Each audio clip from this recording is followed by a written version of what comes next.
Budget special 2025ની strategy. શું Nifty budget પછી ઉપર જશે કે નીચે જશે? શું બેંક નિફ્ટી બજેટ પછી ઉપર જશે કે નીચે જશે? શું બજેટના દિવસ દરમિયાન અથવા આગળ પાછળના દિવસે માર્કેટ આપણું ઉપર જશે કે નીચે જશે, ત્યારે કઈ રીતે ટ્રેડિંગ કરવું? જે લોકો ઇક્વિટીમાં માલ હોલ્ડ કરીને બેઠા છે, જેમને 1 થી 1.5 મહિના પહેલા જે પ્રોફિટ હતો તે માર્કેટ ડાઉન આવ્યા પછી પ્રોફિટ ઘટી ગયો છે અને ઘણા લોકોને લોસ છે, તો શું તે સ્ટોક હોલ્ડ કરવા કે આપણે કાઢી નાખવા, તે આપણે સમજવું છે. તો પહેલી આપણે એ વાત કરીએ કે શું બજેટ સારું આવશે? બજેટ સારું આવશે તો શું માર્કેટ બહુ ઉપર જશે કે એક પર્ટિક્યુલર લેવલે જઈને પાછું એ નીચે આવી જશે? અને જો બજેટ ખરાબ આવશે તો શું માર્કેટ નીચે જશે? તો આપણે સાવ લોજિક જ વાત કરશું કે એ તો બજેટના દિવસે જ ખબર પડે કે બજેટ સારું આવશે કે બજેટ ખરાબ આવશે.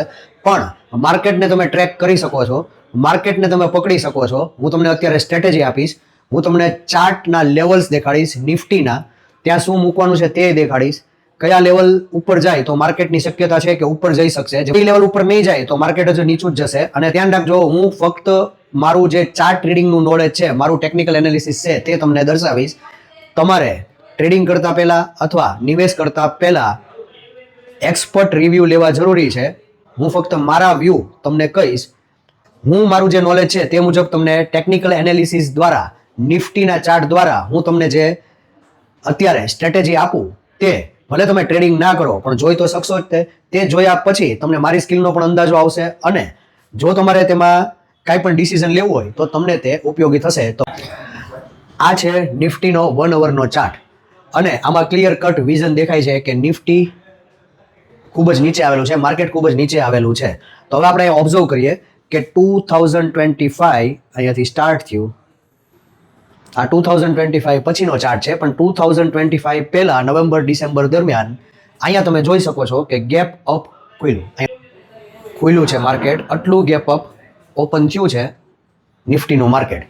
તો આપણે પહેલા ગેપ અપ અને ગેપ ડાઉન સમજીએ. ગેપ અપ માર્કેટ ત્યારે ખુલે છે જ્યારે માર્કેટમાં સારા ન્યૂઝ હોય, અને ગેપ ડાઉન માર્કેટ ત્યારે ખુલે છે કે માર્કેટમાં ખરાબ ન્યૂઝ હોય, ડિપેન્ડિંગ ઓન ગ્લોબલ માર્કેટ અને ઘણા બધા ફેક્ટર્સ કામ કરતા હોય છે. 25 નવેમ્બર દરમિયાન અહીંયાથી માર્કેટ ગેપ અપ ખુલ્યું અને એ જ માર્કેટ અહીંયા 16 ડિસેમ્બર પછી પાછું ગેપ ડાઉન ખુલ્યું અને જે સેમ ગેપ હતો એ એને ફિલઅપ કર્યો. અને પછી અહીંયાથી માર્કેટ ધડાધડ નીચે આવ્યું. તો હવે આ જે નીચે આવ્યું અને અહીંયાથી આપણું જે 2025 સ્ટાર્ટ થયું, તો 2025માં જાન્યુઆરીમાં માર્કેટ કન્ટિન્યુઅસ ડાઉન જ આવે છે અને ઘણા બધા લોકો એવી વેઇટ કરે છે કે ક્યાં અહીંયા સપોર્ટ લેશે, કયા લેવલે જશે તો ઉપર જશે. એ ગેપ અપ ખુલ્યું અને જે ગેપ ડાઉન ખુલ્યું, જે મેં તમને ચાર્ટમાં સમજાવ્યું, એ પહેલા સમજવું જરૂરી છે. અને એ લેવલ ઉપર જ આપણે કામ કરવાનું છે અને તમે તરત જ ટ્રેક કરી શકશો કે હવે. તો આપણે ગેપ અપ ગેપ ડાઉન સમજ્યા પછી આ આપણી સામે જે છે તે છે 2025નો ચાર્ટ. 2025ના ચાર્ટમાં એક સ્ટીક યુનિક બની છે 1 અવરના ટાઈમ ફ્રેમમાં અને એ છે સપ્લાય. આ તમે જોઈ શકો છો કે આ સ્ટીક જે છે એ સપ્લાય છે, જે મેં આ સ્ટીક માર્ક કરી તે સપ્લાય છે. સપ્લાયનો મતલબ છે કે એક મોટી રેડ કલરની સ્ટીક બની છે અને જ્યારે પણ સપ્લાય બને, જ્યારે પણ સપ્લાય ક્રિએટ થાય કોઈ પણ ટ્રેડિંગના બિઝનેસમાં, ત્યારે હંમેશા પ્રાઇસ ડાઉન જાય અને એવું જ થયું કે પ્રાઇસ ડાઉન ગયું છે. હવે આ જે સપ્લાય બની છે તે 24,000 ઉપર જ્યારે માર્કેટ જશે તો માર્કેટની રેલી ઉપર આવી શકે અને જ્યાં સુધી એ 23,700ની નીચે રહેશે ત્યાં સુધી માર્કેટ નીચે જ રહેશે. તે આ સપ્લાય દર્શાવે છે. પણ ટ્વિસ્ટ એ આવ્યો છેલ્લે કે જ્યારે માર્કેટ નીચે ગયું એટલે પાછી એક સપ્લાય બની અને પાછી એક અહીંયા છેલ્લી સપ્લાય બની. તો હવે આપણે આમાંથી શું કન્સિડર કરવું અને કયા લેવલ ઉપર જાય તો માર્કેટ ઉપર જશે તે ટ્રેક કરવા માટે સાવ સિમ્પલ રણનીતિ છે. પહેલું જે લેવલ છે એ આપણે જે આ બીજી સપ્લાય બની એટલે કે 23,400, આ ફિગર યાદ રાખજો. મારો ફક્ત હું રિવ્યુ કહું છું કે જો 23,400 ઉપર નિફ્ટીની 1 ડેની કેન્ડલ ગ્રીન બંધ થશે, બ્રેકઆઉટ ટચ થયા વગર, 23,400ના પ્રાઇસને ટચ થયા વગર જો નિફ્ટીની 1 ડેની કેન્ડલ ગ્રીન બંધ થશે તો થોડીક શક્યતા છે કે માર્કેટ ઉપર જઈ શકે. પણ હવે શું થશે કે જેવું 23,400ને વળશે એટલે 23,800નું લેવલ પાછું ક્રિટિકલ છે. 23,800ના લેવલને જો એ વટી નહીં શકે, જો 23,800ની ઉપર નહીં જઈ શકે, તો પૂરા ચાન્સીસ છે કે ત્યાંથી એ રેઝિસ્ટ થઈને પાછું નીચે આવી શકે. તો એક્ઝેક્ટલી 23,800 ઉપર 1 અવરની કેન્ડલ જો બંધ થશે તો ઘણા બધા ચાન્સીસ છે કે પાછું માર્કેટ રિકવર થશે અને માર્કેટ ઉપર જઈ શકે છે. પણ હવે ફક્ત પ્રાઇસ એક્શનને કન્સિડર ના કરીને આપણે સાથે એક ઇન્ડિકેટરનું પણ કન્ફર્મેશન લેશું. પણ પ્રાઇસ એક્શનમાં મેં તમને જે લેવલ કીધા અને મેં જે પ્રાઇસ કીધું તે ખાસ નોટ કરીને રાખજો.